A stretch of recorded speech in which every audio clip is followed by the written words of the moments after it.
सोने को पकड़ के न बैठो। हरिओम।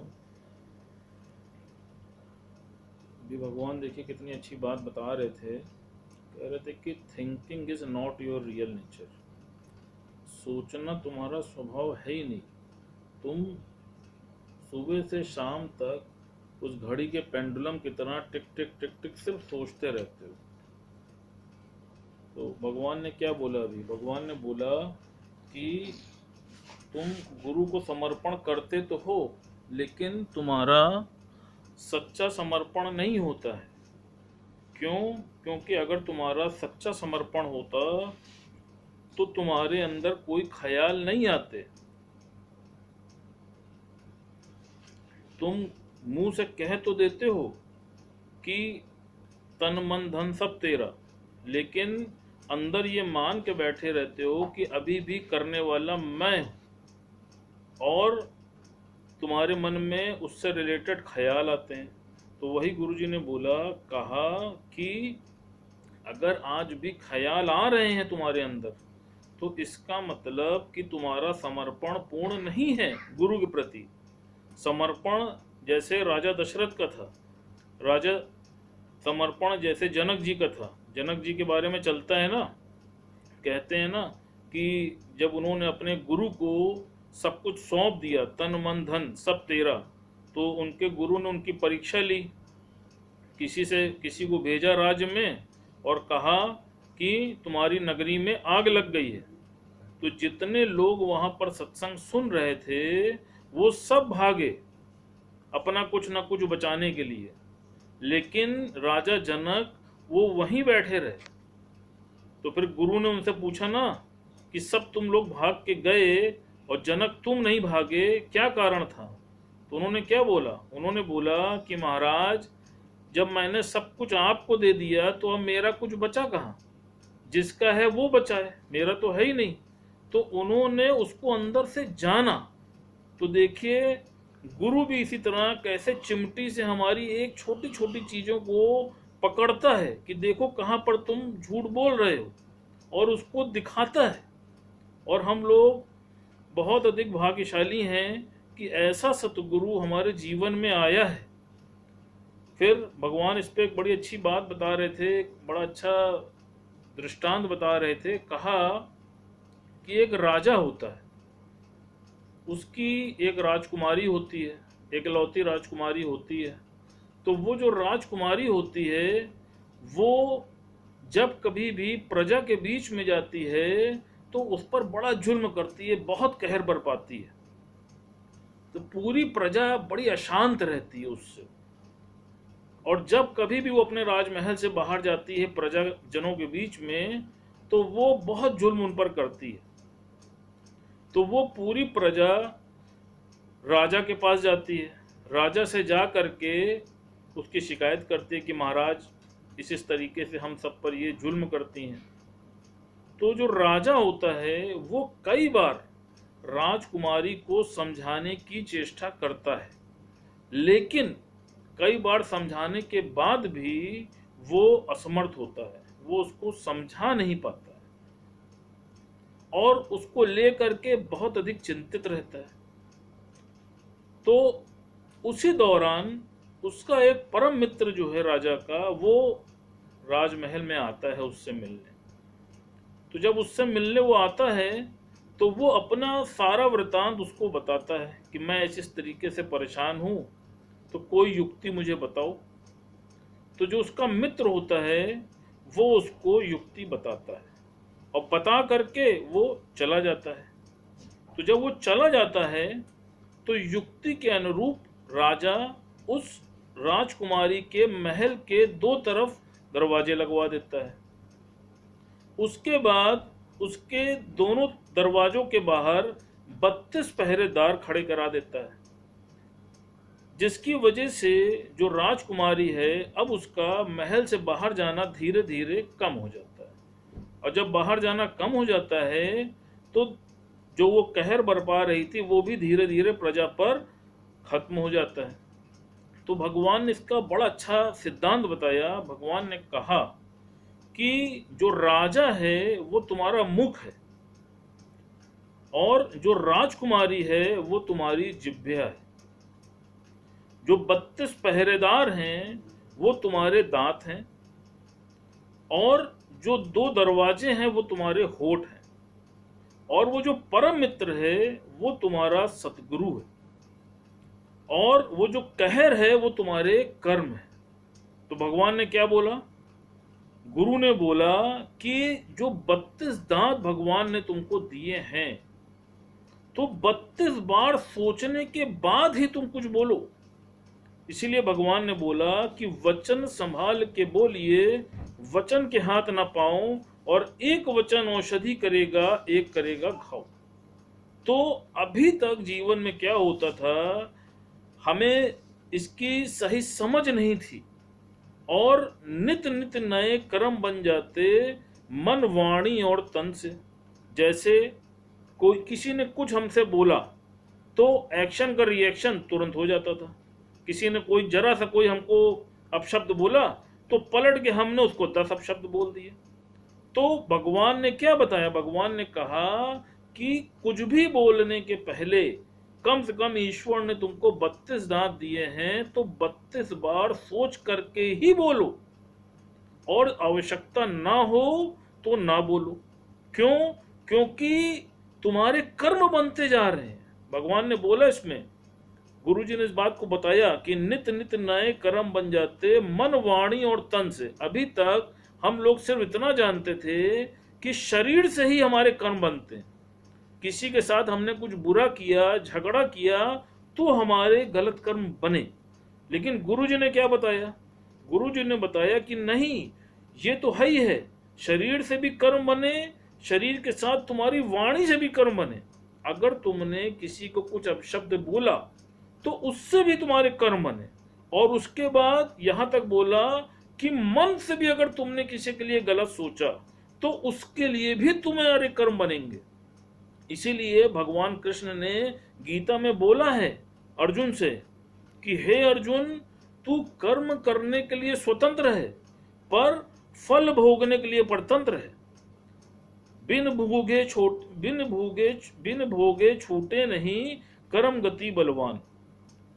जिसका कई बार दृष्टांत चल चुका है अपने यहाँ, कि जिसके लिए कर्मों की खेती इतनी प्रबल है कि जिसके लिए कई बार अपने यहाँ धृतराष्ट्र का वो चलता है, दृष्टांत चलता है। जैसा भगवान ने बताया, कहा कि जो धृतराष्ट्र रहते हैं वो भगवान कृष्ण से बोलते हैं कि प्रभु, मैंने अपने पिछले 100 जन्मों को देख लिया है, लेकिन उसमें भी मैंने कभी कोई खराब कर्म नहीं किए हैं, सब में मैंने अच्छे कर्म किए हैं, फिर मेरे साथ ऐसा क्यों हुआ?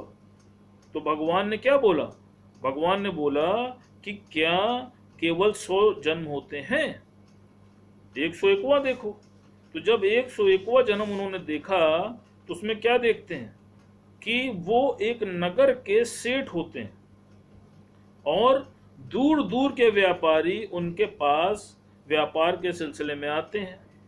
तो एक व्यापारी उनके पास आता है और अपने 100 चूजे दे करके उनको चला जाता है, और बोल के जाता है कि मैं पास वाले गांव में व्यापार की दृष्टि से जा रहा हूं, जब लौटूंगा तो ये चूजे आपसे ले लूंगा। फिर वो क्या बोलते हैं, वो अपने खान सामे को वो चूजे दे देते हैं कि इसको रख लो। खान सामा क्या करता है, वो रोज एक एक चूजों को बना बना करके महाराज को खिलाता है, और वो खूब चाव से उन चूजों को खा लेते हैं। 100 दिन के बाद जब वो व्यापारी वहां से लौट के आता है तो उनसे कहता है, महाराज हमारे चूजे दे दीजिए। तो जब उनसे चूजे मांगता है तो वो खानसामे से कहते हैं कि भैया इनके चूजे लाके दे दो। तो खानसामा कहता है कि कौन से चूजे, वो तो आप खा गए। तो कहे खा गए। तब उस व्यापारी के मुख से क्या निकलता है कि क्या तुम अंधे थे? तो जब ये बात उसके मुख से निकलती है कि क्या तुम अंधे थे, तो उसका परिणाम ये होता है कि 100 साल के बाद वो जन्म से अंधे पैदा होते हैं। फिर 100 साल के बाद जो चूजे खा गए तो उनके, तो वो चूजे उनके पुत्र बन के आते हैं और उनके 100 पुत्र मार दिए जाते हैं। तो अब आप सोचिए कि कर्मों की खेती कितनी प्रबल है, और अज्ञानता में हम रोज नित नित अपने नए नए कर्म बनाते जाते हैं। तो गुरुजी ने क्या बताया? भगवान ने बताया कि जो तुम्हारा संचित कर्म जो तुम पहले करके आए हो, 84 लाख योनियों में जो तुम कर्म बना के आए हो, अब उसको तुम काट रहे हो। तो कम से कम इस जन्म में तुम नए कर्म मत बनाओ। प्लस भगवान का क्या कहना है कि कर्मों की सुजागी ही सबसे बड़ी सुजागी है।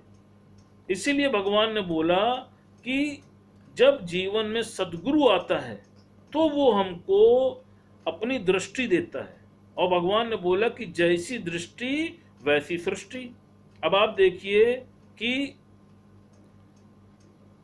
गीता में कई बार इसका आता है कि भगवान कृष्ण ने जब दुर्योधन से बोला कि जाओ और राज्य में जा करके तुम कोई भी एक सत्पुरुष को लेकर के आओ, तो वो पूरा राज्य घूम आता है और उसको कोई भी एक भी उसको सत्पुरुष नहीं मिलता। फिर उन्होंने क्या बोला? उन्होंने युधिष्ठिर से बोला कि तुम जाओ और एक दुष्ट व्यक्ति को लेके आओ। युधिष्ठिर भी पूरे राज्य में भ्रमण करते हैं और उनको एक भी दुष्ट व्यक्ति नहीं मिलता है। तो भगवान ने क्या बोला? कहा जैसी दृष्टि वैसी सृष्टि। तो गुरु जब हमारे जीवन में आता है तो वो हमारी दृष्टि को बदल देता है।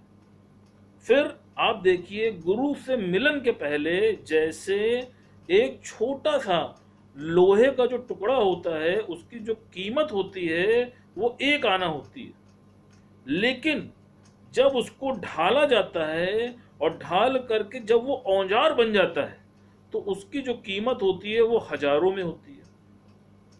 इसी प्रकार जैसे सोने की चेन है, सोने की चेन जब आप वो तपती है अग्नि में तभी वो निखरती है और तभी आप उसको धारण करते हैं। तो भगवान ने भी यही बात बोली कि इसी प्रकार जीवन में तुम ये जो जीवन में परिस्थितियां आती हैं ये तुमको निखारने के लिए आती हैं। तुम इससे क्यों विचलित क्यों होते हो? तुम अपना धैर्य क्यों खोते हो? यहां तक भगवान ने बोला, कहा कि जैसे तराजू पर पहले देखो बटकरा रखा जाता है, उसके बाद सामान रखा जाता है। तो भगवान ने ये बात बोली कि इसी प्रकार जीवन में जब कोई समस्या आती है तो उससे पहले ईश्वर तुम्हें उसको झेलने की शक्ति प्रदान कर देता है, जैसे पहले बटकरा रखा जाता है। तो तुम अपने धैर्य को क्यों खोते हो? और सिर्फ तुमको उस समय धैर्य रखना है। और भगवान ने क्या बोला? कहा देखो जितने भी लोग महानता को प्राप्त हुए हैं, ये जितने भी लोग आज हम जिनके बारे में जानते हैं, तो ऐसा नहीं है कि उनकी परीक्षा नहीं हुई है, उन सबको उस परीक्षा से गुजरना पड़ा है। जैसे बात चलती है सबसे पहले मीरा की।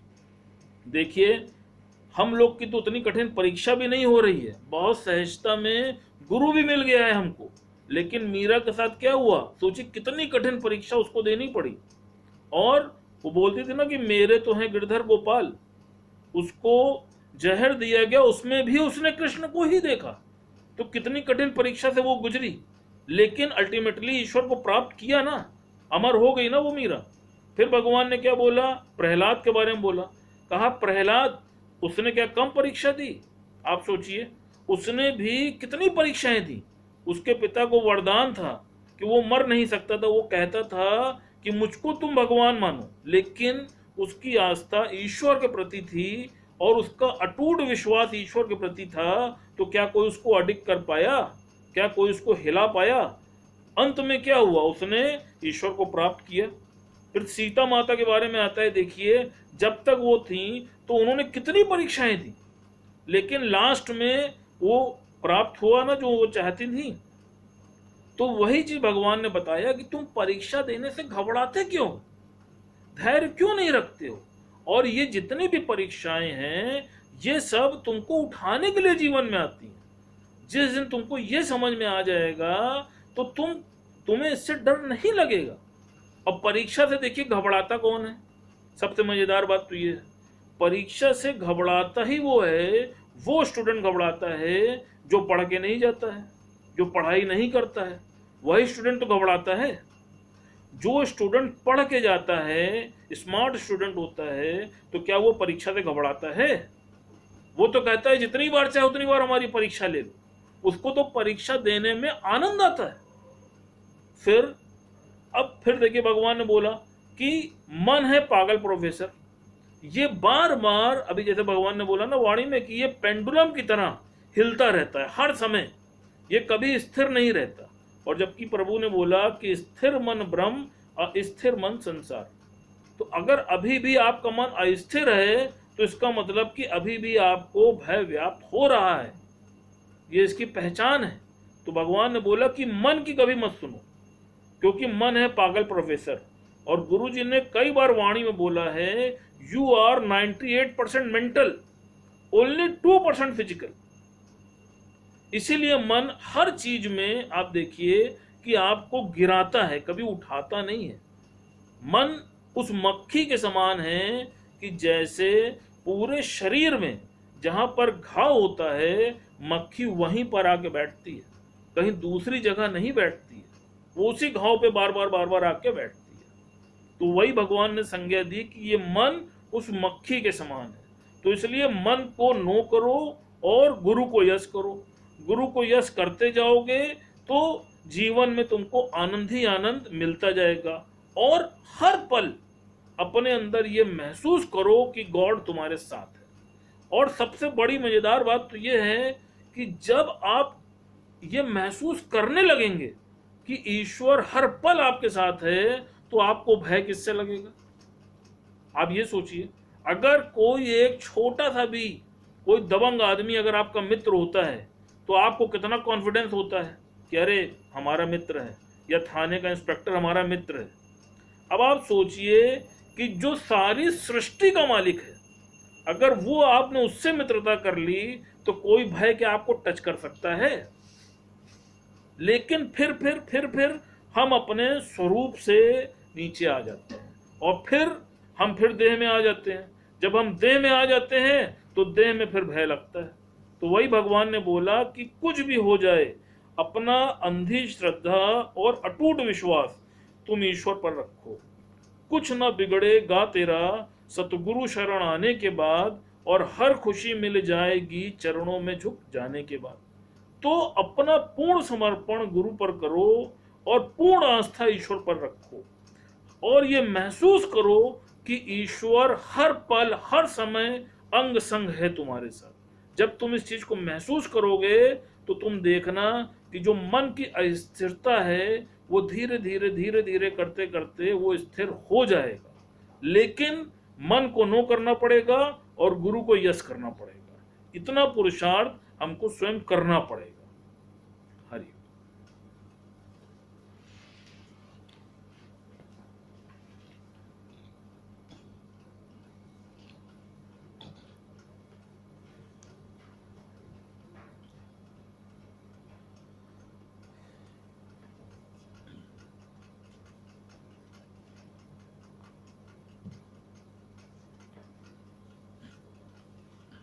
सभी प्रेमियों को हरिओम, राम राम।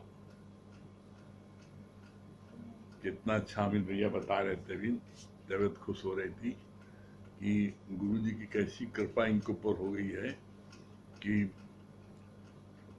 इंटरेस्ट लिया, और जब इंटरेस्ट लिया तो गुरु की कृपा भी हो गई। हम सब बड़े भाग्यशाली हैं कि गुरु की कृपा हम सब पर है। और एक बात आप ध्यान रखना, गुरु की कृपा सब पर बरस रही है। जरूरत है सिर्फ हमको अपनी कृपा बरसाने की। गुरु की कृपा निरंतर बरस रही है। अब इन्होंने, अमित भैया ने अपनी कृपा अपने ऊपर किया, तो अब बैठने लगे। कृपा तो गुरु बरस रही थी, लेकिन नहीं बैठ रहे थे। अब बैठने लगे तो अब खुद महसूस करते हैं, वो कहते हैं हाँ, जो आनंद, जो शांति हमको इसमें मिल रही है, नहीं मिलती थी पहले। तो बोला, भगवान ने इस बात को खुद बोला है, मेरे से उत्पन्न हुई मेरी माया मेरे से ज्यादा लुभावनी है और आकर्षक है, और उसका जवाब भी दे दिया, निराकरण कर दिया है। लेकिन जो मेरी शरण आ जाता है उसका ये माया कुछ नहीं बिगाड़ पाती। ये सबसे मुख्य फार्मूला है। इतनी आकर्षक है परमात्मा की माया कि वो हर किसी को अपनी ओर खींच लेती है। अगर आप गुरु की शरण नहीं आओगे तो आपको माया खींच लेगी। और यहाँ पर क्या होता है, टगावार चलता है, रस्साकसी चलती है। माया अपनी तरफ खींचती है और गुरु अपनी तरफ खींचता है। अब यहाँ पर जब आपकी कृपा स्वयं हो जाती है अपने ऊपर, तो फिर जो है आनंद आ जाता है। गुरु लाख चाहे, लेकिन अगर आपने अपनी कृपा अपने ऊपर नहीं की तो क्या करेगा प्रभु, क्या करेगा गुरु? कोई कुछ नहीं कर सकता। इसलिए कहते हैं तीन कृपाएं हैं, ईश्वर की कृपा, गुरु की कृपा और अपनी कृपा। तो ईश्वर की कृपा हो गई, तुमको मनुष्य जन्म मिला। गुरु की कृपा हो गई, रोज तुमको ज्ञान मिल रहा है। अब अपनी कृपा है तुमको कि आप सत्संग में आके बैठो। और इस बात को जो भी सत्संग में आके बैठता है उसको इस बात को कहना पड़ता है, एक्सेप्ट करना पड़ता है इस बात को कि जो आनंद, जो शांति, जो संतोष, जो प्रफुल्लता हमको इस सत्संग मिलती है वो किसी भी दूसरे प्लेटफॉर्म से नहीं मिल सकती है। तो ये चीज हम सब भाग्यशाली हैं कि हमको जो है, हमको सत्संग में इंटरेस्ट आ रहा है और हम सब बैठ रहे हैं। ठीक है, चलिए देखिए, हम लोगों का गुरु की कृपा से भगवत गीता हम लोगों का चल रहा है आजकल, और भगवत गीता का 13 अध्याय का 22 से 26 श्लोक हो चुका है। 22 से 26 श्लोक ये चल रहा है। इसमें कल जो पढ़ा गया था उसको 2 लाइन पढ़ते हैं। इतना ऊंचा गीता ज्ञान सुनकर भी अगर तुमने मैं और मेरे के लिए जीना बंद नहीं किया, राग देश को खत्म नहीं किया, तो इतनी मेहनत का क्या लाभ। ये गुरुजी ने क्वेश्चन किया है कि इतना ऊंचा ज्ञान सुनने के बाद भी अगर तुम सिर्फ मैं मेरे के लिए जीते हो, मैं मेरे के लिए तो हर कोई जीता है। अरे जो जिए औरों के लिए, जो अपने तन का, मन का, धन का दूजों को जो देदान, वो सच्चा इंसान, वो धरती का भगवान, मैं मेरे के लिए सब कुछ जीता है। अपने लिए जिए तो क्या जिए। तो गुरु जी ने तो बड़े कठोर शब्द इस्तेमाल किए इसके लिए। बोला जो जीता है मैं मेरे के लिए, उसका मरना भला है, और जो जीता है सर्व के लिए, उसका जीना भला है। तो आप देखो, क्या सर्व के लिए जीते हो। तो इसके बाद आज क्या भगवान बोल रहे हैं, आज 13वें अध्याय का 22 से 26 श्लोक में क्या भगवान बोल रहे हैं। कह रहे हैं कई व्यक्ति ध्यान योग के द्वारा, कई फिर ज्ञान योग के द्वारा अपने स्थित परमात्मा में लवलीन कर लेते हैं। ज्ञान और निष्काम कर्म दोनों साथ चलेंगे। बताने का यहाँ पर अभिप्राय यह है कि परमात्मा को प्राप्त करने का, मंजिल तक पहुंचने का जो है 3 रास्ते बताए हैं। कौन रास्ते बताए हैं? बोला कुछ लोग जो है ध्यान करते हैं भगवान का, जैसे योगा में भावरी करते हैं ना, भावरी करने में ध्यान करते हैं। तो ध्यान करते हैं, ध्यान द्वारा परमात्मा को प्राप्त करते हैं, मंजिल को प्राप्त करते हैं। फिर कुछ लोग ज्ञान योग के द्वारा ज्ञान को पढ़ करके मंजिल को प्राप्त करते हैं। जैसे लड़के बच्चों को माँ बाप जो है अपने बच्चों को कोई इंग्लैंड भेजता है पढ़ने के लिए, कोई अमेरिका भेजता है, कोई दून स्कूल भेजता है, जो जिसकी सामर्थ्य, कोई इंग्लिश मीडियम स्कूल भेजता है, कोई नगर महापालिका स्कूल भेजता है पढ़ने। तो जो जैसा संपन्न होते हैं वैसे वो पढ़ने भेजते हैं। जैसे वेद व्यास के पुत्र सुखदेव जी, उनको वेद व्यास जी ने पढ़ने भेजा, जाओ ब्रह्म ज्ञान पढ़ के आओ। भाई जैसे यूनिवर्सिटी में दाखिला करा दिया, उनको भेज दिया जाओ पढ़ के आओ। तो जब कोई व्यक्ति वो उस जगह की सबसे ऊंची डिग्री प्राप्त कर लेता है, तो उसी तरीके से वेद व्यास जी ने सुखदेव जी को भेजा, जाओ तुम इसकी जो ज्ञान प्राप्त करके आओ। तो उनको लिखा दिया नाम। अब वो पढ़ने गए और पढ़ करके उन्होंने सारी जितने भी विद्वानों के वो थे, शास्त्र थे, सारे शास्त्रों को पढ़ लिया। और उनके अंदर में यह है कि मैं सबसे उच्च कोटि का ब्रह्मज्ञानी हो गया, पढ़ के चले आए। तो जब घर आए तो उन्होंने ये सोचा कि मैंने इतनी बड़ी विद्या पढ़ के आ रहा हूँ, इतना सबसे हाईएस्ट विद्या पढ़ के आ रहा हूँ, तो पिता मुझको जो है स्वागत करेगा। तो वो जब आए घर पर तो ऐसे ही अकड़ते हुए चले आए, पिता को न चरण छुआ न प्रणाम किया। तो पिता ने बोला, वेद व्यास ने क्या बोला, ये बोझ से लदा हुआ ये जो है गधा कहाँ से ला रहा है। ये बात सुखदेव जी को बड़ी बुरी लगी कि मैं गधा हूं, कहा बोझ से लदा हुआ। पूछा क्यों? कहा कि तुमने पढ़ाई तो की है बहुत, लेकिन तुमने इम्तिहान दिया है, सर्टिफिकेट दिया है तुमने प्रिंसिपल से, तुमने पास कर लिया, पढ़ाई बहुत कर ली, पास किया तुमने, तो तुम तो गधे जैसे गधा बोझ लाता है वैसे तुमने ज्ञान को अपने से ऊपर लाद दिया है। तो क्या फिर कैसे इसका निस्तार होगा? कहा इसका निस्तार होगा कि राजा जनक के पास जाओ, उनसे सर्टिफिकेट लेके आओ कि तुम ब्रह्मज्ञानी हुए हो और ये साथ पढ़ के आओ। तो कहा ठीक है। तो राजा जनक के पास गया कि मैं आया हूँ मिलने के लिए, इतना बड़ा विद्वान। राजा जनक के दरबारियों से बोला उसने कि बोलो जा करके कि जो है सुखदेव जी आए। तो राजा जनक ने कहा ठीक है, बाहर को इंतजार करे, उससे इंतजार करते रहे। 15 दिन तक उनको बाहर इंतजार कराया, धूप में बैठने को नहीं कहा, और 15 दिन तक वो इंतजार करते रहे। 15 दिन जब बीत गए तो फिर राजा जनक ने पूछा कि जो आया था कहाँ है? कहा वो तो उसी बाहर खड़ा है। तो कहा अब उसको जो है उसको ले जाओ, 15 दिन तक उसको रनिवास में रखो, जहां एक से खूबसूरत रानियां हैं सारी सुख सुविधाएं महल की, उसको वहां दो। 15 दिन वहां उसको रखा। वो 15 दिन उस सुख में भी रहे और 15 दिन उस कष्ट में भी रहे, धूप बारिश में खड़े रहे, और उनको ऊपर किसी प्रकार का कोई प्रभाव नहीं पड़ा।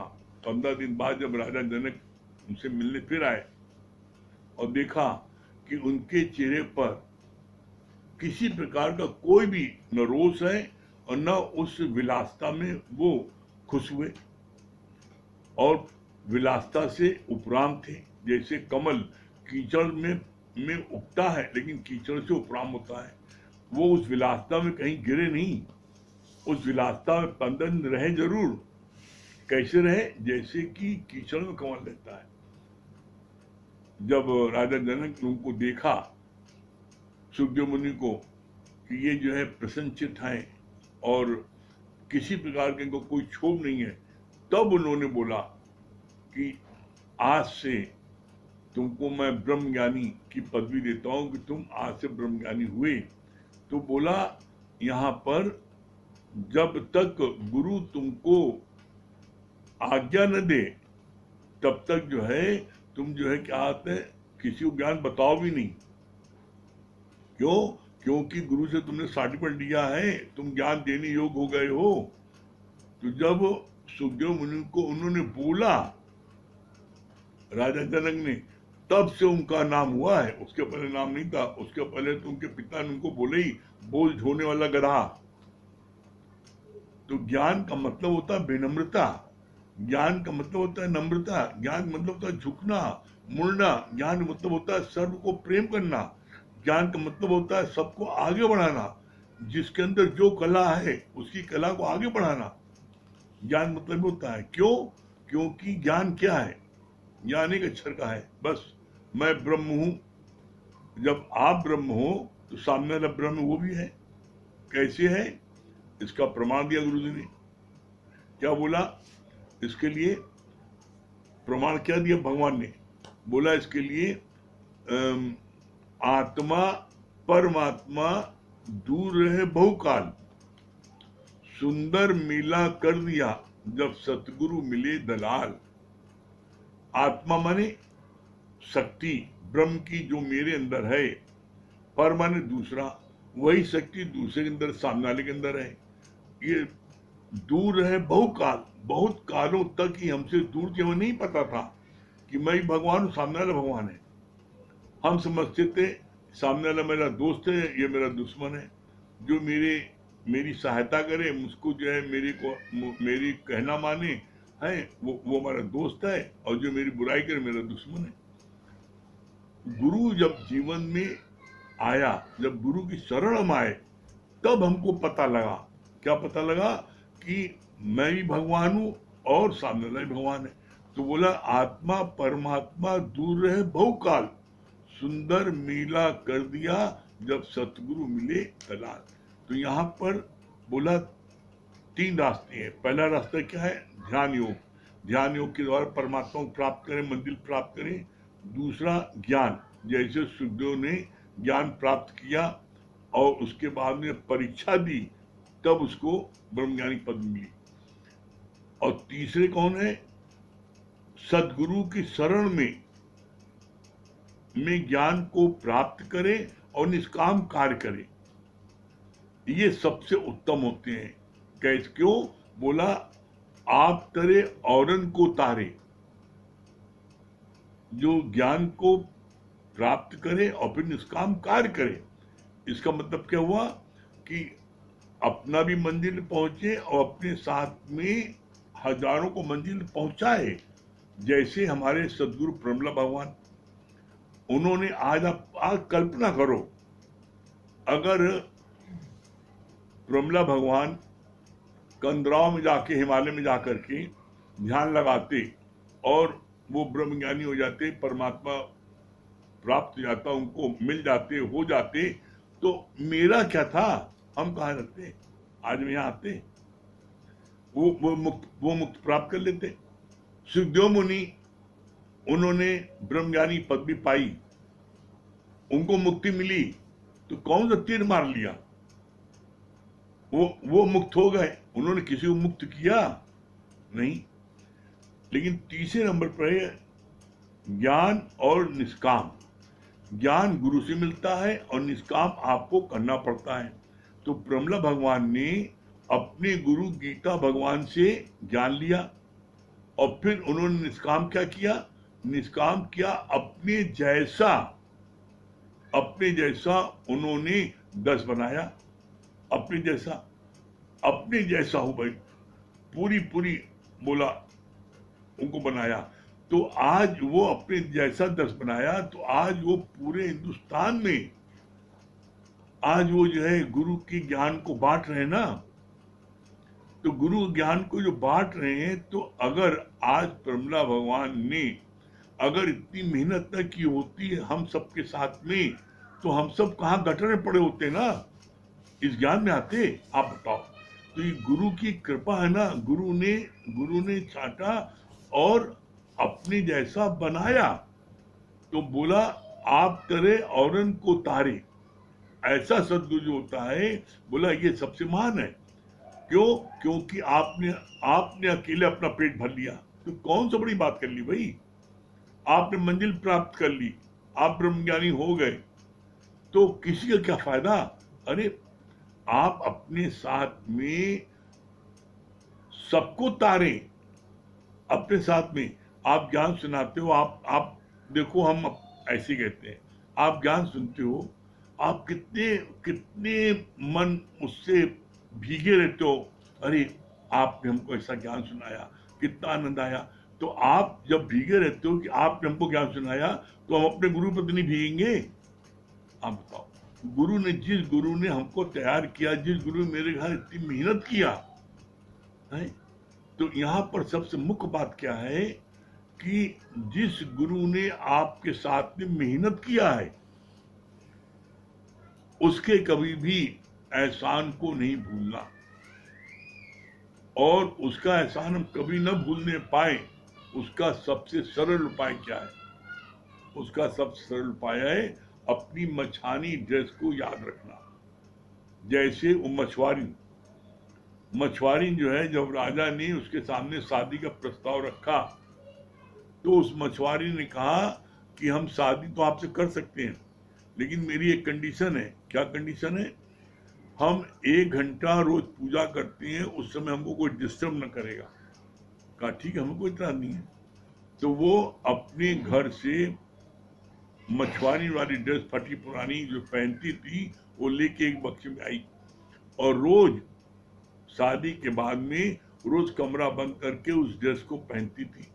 तो उससे क्या था, उसको ये याद रहता था कि मैं मछुआरी हूं। तो उसका स्वभाव बड़ा विनम्र, पूरे राज्य में वो सारी प्रजा से बड़ी विनम्रता से मिलती थी, सबको बड़ा मान सम्मान देती थी, सबको प्यार देती थी। तो बड़े कम समय में वो बहुत अधिक पॉपुलर हो गई। तो जो राजा की 2 रानियां पहले थी, वो बहुत अधिक कुपित हो गई, और उन्होंने राजा से शिकायत किया कि ये जो है, ये पते नहीं घंटे क्या करती है, अपने घर में लगता है आपके राज का खजाना भेज रही है, बक्सा खुलता बंद होता है। तो राजा उनके बहकाने में आ गए, और उन्होंने जो क्या किया, उन्होंने राजा ने क्या किया, राजा ने जो है, जिससे वो पूजा करी, तुरंत का दरवाजा खोलो, राजा की आज्ञा है, तो दरवाजा खोल दिया उसने। हालांकि चाहती तो कह सकती थी कि मैंने आपसे वादा दिया है शादी पहले कि मैं 1 घंटा पूजा करूंगा, उससे मुझको कोई डिस्टर्ब नहीं करेगा, तो आप अपने वादे को याद रखिए। लेकिन उसने विनम्रता थी, उसने तुरंत दरवाजा खोल दिया। जब दरवाजा खोला तो राजा ने देखा कि फटे पुराने वस्त्र, गंदे संदे, ये जो है शीशे के सामने खड़ी है। बोले राजा ये क्या भाई? ये कहा मेरी पूजा यही है, मेरी पूजा यही है कि मैं रोज शीशे के सामने खड़े होती हूँ, अपने पुराने वस्त्रों को, मछुआरी वाले ड्रेस को पहनती हूँ, और कहती हूँ अपने को दिखा कर, देख तू है मछुआरी, राजा ने तुझको आज अपना लिया, इसलिए तू आज महारानी हो गई है, इसलिए आज पूजनी हो गई है, इसलिए आप सबकी चहेती हो गई है, सबकी दुलारी हो गई है, सबकी आदरणीय हो गई है। नहीं, तेरे मिलन से पहले कौन पूछता था मुझको? तो ये जब बोला कि जब ये बात आप रोज अपने में कहोगे, देखोगे, तो फिर कभी भी जीवन में आपके मन में अहंकार नहीं आएगा, कभी आप गुरु के को कभी आप इग्नोर नहीं करोगे, गुरु के शुक्राने में हमेशा डूबे रहोगे, और जितना आप डूबे रहोगे उतना आपको आनंद मिलेगा। क्यों? क्योंकि डूबे रहने पर बाहर की कोई चीज भी आपको सुनाई नहीं पड़ती।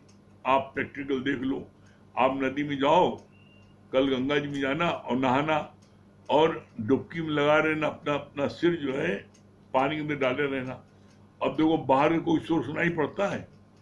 जो आपके अगल बगल नहा रहे हो चाहे कितना शोर कर रहे हो, नहीं सुनाई पड़ेगा। क्यों? जब आपने डूबे हो पानी में तो कोई शोर नहीं सुनाई पड़ता। ये शोर में सुनाई कब पड़ता है?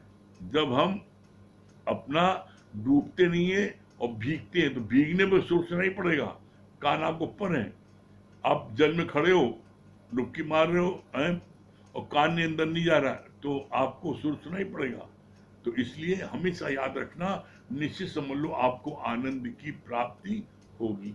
ठीक है, चलिए आज हमारे यहाँ पर हमारे सत्संग प्रेमी 2 लोगों का आज मैरिज एनिवर्सरी का दिन है।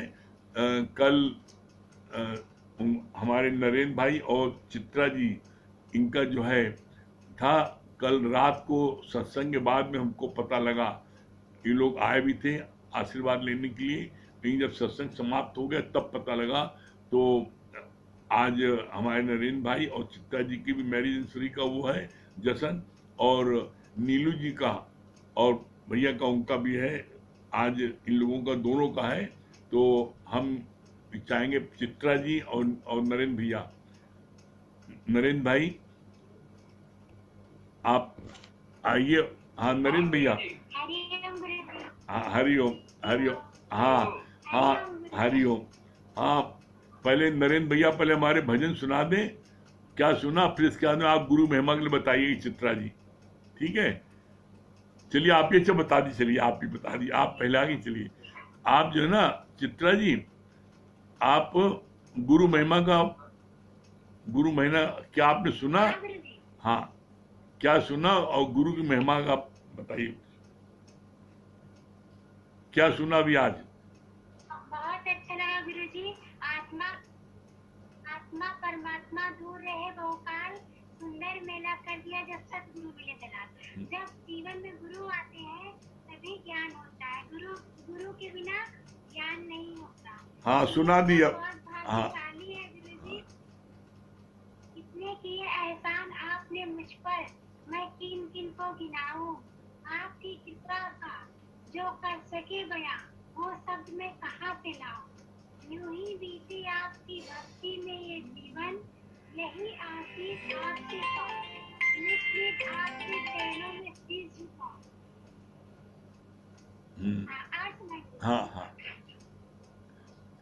हम आए शरण तिहारे, हे गुरुवर हमको भी अपना लेना, चरणों में अपने सतगुरु हमको भी जगह देना। जग हंसे न स्वामी मुझ पर, मेरा सारा दोष मिटा देना, इस दुनिया में हमको भी नेक बना देना, हे गुरुवर हमको भी नेक बना देना। आप यूं ही हंसते रहे हजारों के बीच, जैसे फूल खिलता है पहाड़ों के बीच, रोशन हो आपकी दुनिया इस तरह, जैसे होता है चांद सितारों के बीच, जैसे होता है चांद सितारों के बीच। बहुत सुंदर, बहुत सुंदर। हाँ नरेंद्र भैया क्या बता रहे हैं? बहुत अच्छा जो है अमित भैया ने बताया नहीं कि कर्म 3 तरह से बनते हैं, तन से, मन से और वचन से। इसीलिए कहा गया है कि शब्द संभाल के बोलिए, शब्द के हाथ न पाओ, एक शब्द औसत करे, एक करे घाव। हाँ भजन सुना दिए। हाँ भजन सुना दिए।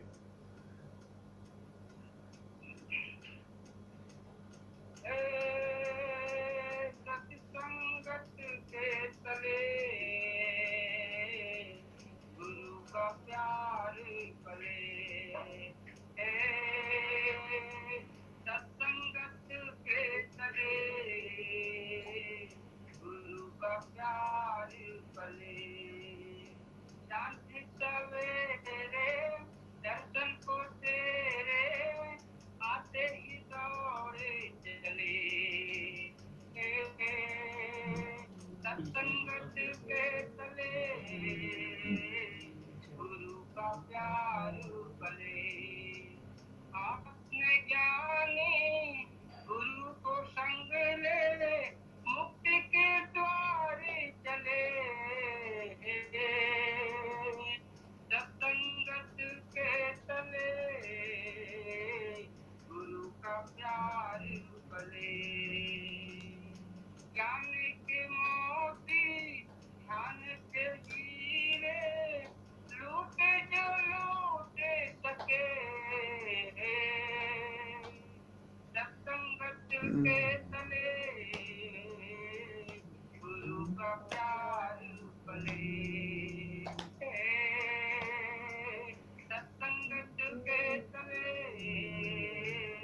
गुरु का प्यार पले, जीवन में इतना आनंद भर दे, कोई कमी ना खले,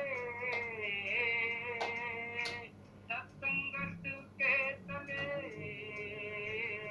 गुरु का प्यार पले, मन मेरा दुश्मन दोस्त बनकर मुझको रोज छले, सत्संगत के तले गुरु का प्यार पले, आगे ऐसी गुरु ने लगाई, सारे ही कर में चले,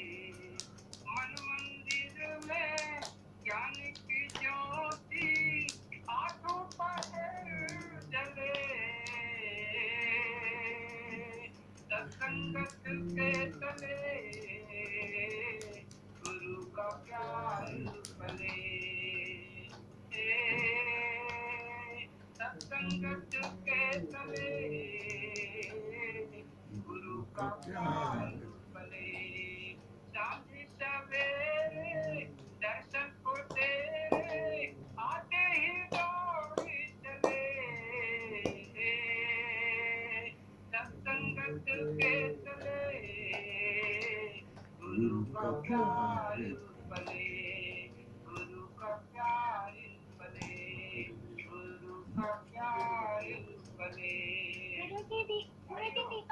अब हाँ दीपक भैया सब पहले आप दोनों को शादी की बहुत बहुत बधाई हो। दीपक भैया आइए, आप दोनों को गुरु की तरफ से, हमारी तरफ से, सारी संगत की तरफ से बहुत ढेर सारी बधाई हो।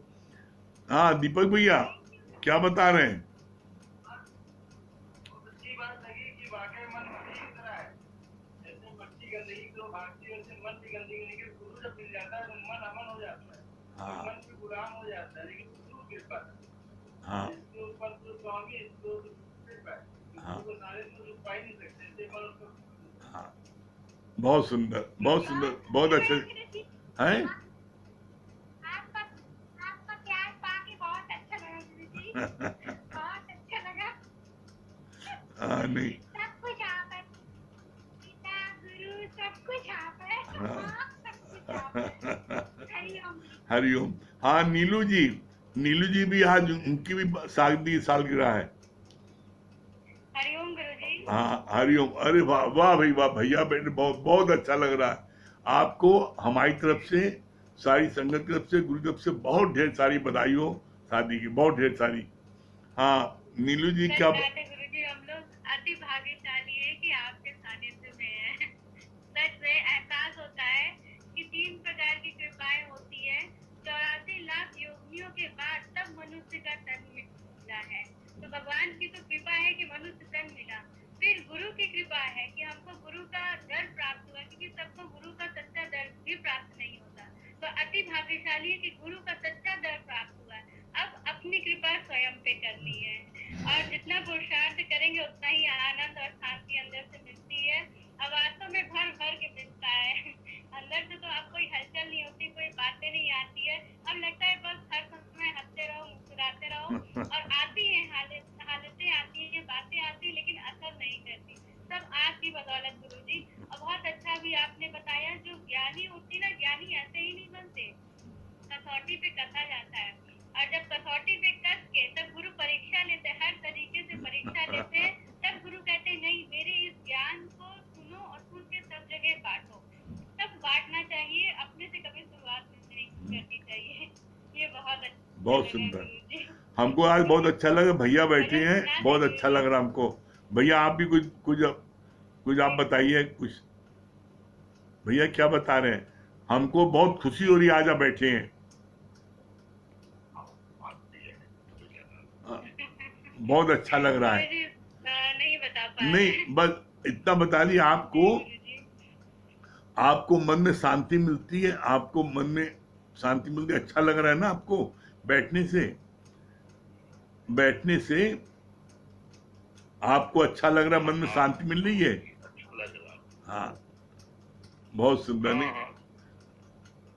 बस ऐसे आप बैठिएगा, बहुत अच्छा लगे, बहुत आनंद आएगा। हाँ नीलू जी चलिए भजन सुना दीजिए।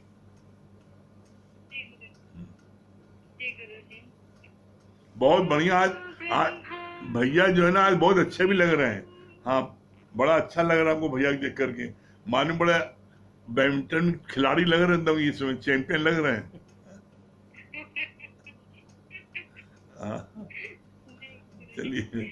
गुरु ब्रह्मा गुरु विष्णु गुरुदेव महेश्वरा, गुरु साक्षात् परब्रह्मा, तस्मै श्री गुरुदेवो नमः।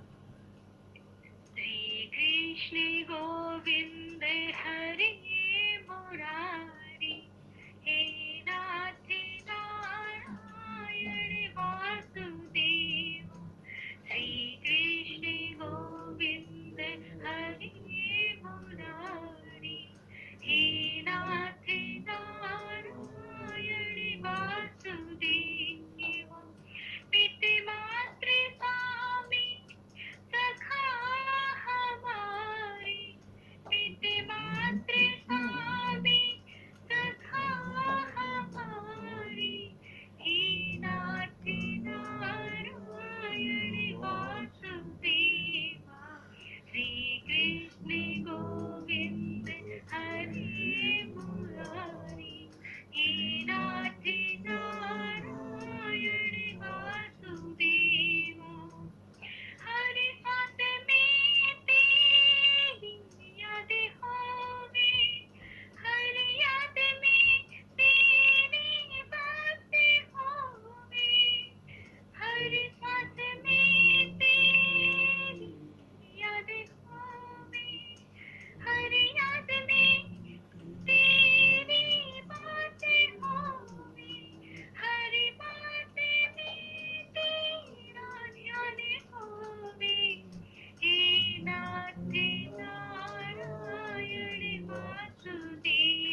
वासुदेवा श्री कृष्ण गोविंद हरे मुरारी हे नाथ नारायण वासुदेवा पितृमातृ स्वामी सखा हमारे पितृमातृ स्वामी सखा हमारे हे नाथ नारायण वासुदेवा श्री कृष्ण गोविंद हरे मुरारी हे नाथ नारायण वासुदेवा राधे कृष्ण राधे कृष्ण राधे राधे कृष्ण कृष्ण राधे कृष्ण राधे कृष्ण राधे राधे कृष्ण कृष्ण राधे कृष्ण राधे कृष्ण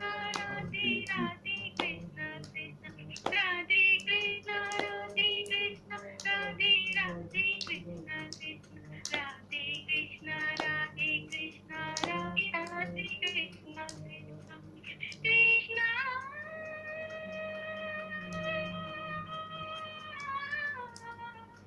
हरे कृष्ण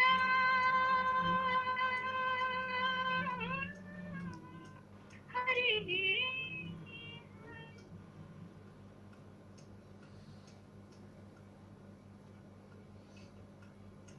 बहुत सुंदर। एक बार फिर से हमारी तरफ से, गुरु की तरफ से, सारी संगत की तरफ से आप दोनों बहुत बहुत शादी की बधाई, बहुत बहुत शादी बधाई। हाँ श्याम भैया,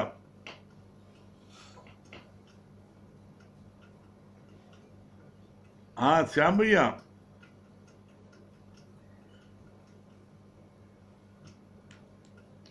हरिओम। हाँ श्याम भैया, हरिओम। हरिओम। हाँ श्याम भैया, आज आपने बहुत अच्छी बात बताई, इसमें दोनों बात बड़ी टिक करी। पहली बात तो ये है कि ज्ञान चाहे जितना भी आ जाए, ज्ञान चाहे जितना भी ले, लेकिन जब तक गुरु की मोहर न लगे तो इसमें अभिमान आ जाता है, तो समझ लो वो ध्यान बेकार है। हमें याद है लखनऊ में गुरुजी सत्संग कर रहे थे, तो गुरुजी ने 2 लोगों के लिए मतलब एक मोहर लगाई।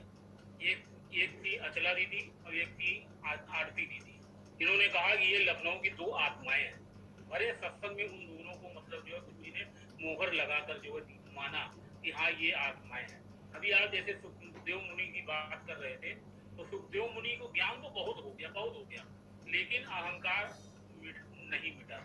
तो अहंकार मिटने के लिए राजा जनक जी के पास उनको भेजा गया, तब जाकर उनका जो है अहंकार खत्म। और दूसरी चीज आपने एक बहुत अच्छी बात बताई, अहंकार कब मतलब जो है मिट सकता है, उसका एक बहुत पुराने हो, हमेशा आपको गुरु के ज्ञान के द्वारा, गुरु की सत्संग के द्वारा अगर आनंद, शांति, विपुलता, संतोष सब कुछ प्राप्त हो गया है, तो अपनी उस मथानी ड्रेस को बदला। मथानी ड्रेस को भूलोगे। जब हम आए थे किस हालत में आए थे, क्या थी मेरी हालत, आपसे मिलन के पहले मैं बुझा हुआ दिया था, आपसे मिलन के पहले आपने बुझे हुए दिए को जागृत दिए से मिलाकर अपने साथ में मिलाकर एक कर दिया। तो जो आपने दृष्टांत बताया मतलब उस मछुआरी का, वो वास्तव में एकदम शब्द उतरता है कि कोई भी व्यक्ति चाहे जितने साल पुराना हो, चाहे जितना गुरु जी ने उनको सब कुछ किया हो, लेकिन अपनी उस मथानी ड्रेस को याद करते कि मेरी क्या थी हालत, तो उससे अहंकार कभी नहीं पड़ेगा। ये बात बहुत अच्छी, बहुत सुंदर। हाँ राम प्रकाश भैया, बहुत सुंदर श्याम भैया। हाँ राम प्रकाश भैया, सदगुरु रिपोर्ट को शुक्राने भैया। हाँ राम हरिओम भैया। हाँ हरिओम। सदगुरु रिपोर्ट को शुक्राने भैया। बहुत अच्छी बात लग रही थी। अमित भैया ने जैसे बोला कि हमेशा जो है मन को नो करो और गुरु को यस करो। जब हम गुरु को यस करते हैं तो भगवान हमारे साथ होता है, फिर हमें किसी से भय और डर नहीं लगता। और आपने बहुत अच्छी बात बताई, आत्मा और परमात्मा बिछड़े थे बहुकाल, सुंदर मेला कर दिया जब सदगुरु मिला दलाल। तो जब सदगुरु मिलता है तभी हमारे संशय और भ्रम खत्म होते हैं। इसलिए सदगुरु के शरण में हमेशा रहना है, गुरु के शरण में रहना है। गुरु जो बोले सिर्फ हमें वही करना है। बहुत अच्छी बात लग रही थी। और दोनों लोगों को बधाई। आज आपने कितनी अच्छी तरह से दोनों को बधाई दी है। दोनों को हमारे तरफ से भी बधाई। बहुत सुंदर। हाँ दिनेश भैया, शुक्रिया भैया। हरिओम। हरिओम गुरु जी। हरिओम। हाँ, क्या बोल रहे दिनेश भैया? बहुत अच्छा गुरु जी ने बताया कि जब तक हम पूर्ण समर्पण नहीं करेंगे तब तक मन अस्थिर ही रहेगा। मन की स्थिरता तभी आएगी जब गुरु के प्रति पूर्ण समर्पण हो जाएगा। ये बात बहुत अच्छी लगी। बहुत सुंदर। हाँ, विश्वकर्मा जी। हरिओम भगवान। हाँ, हरिओम।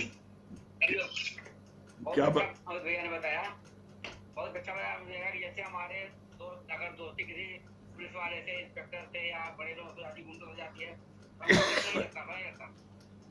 तो अगर हमको उससे बड़े हाथ से दोस्ती हो जाए या भगवान से हम दोस्ती करना तो काहे के तो अगर हम भगवान को समर्पण करते हैं, भगवान से हमारी दोस्ती हो जाए, देर करने लगती है, तो हमको भगवान से दोस्ती करनी चाहिए। बहुत सुंदर। चलिए, समय हो रहा है, ओम को जाप कर लें।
सभी प्रेमियों, हरिओम, राम राम।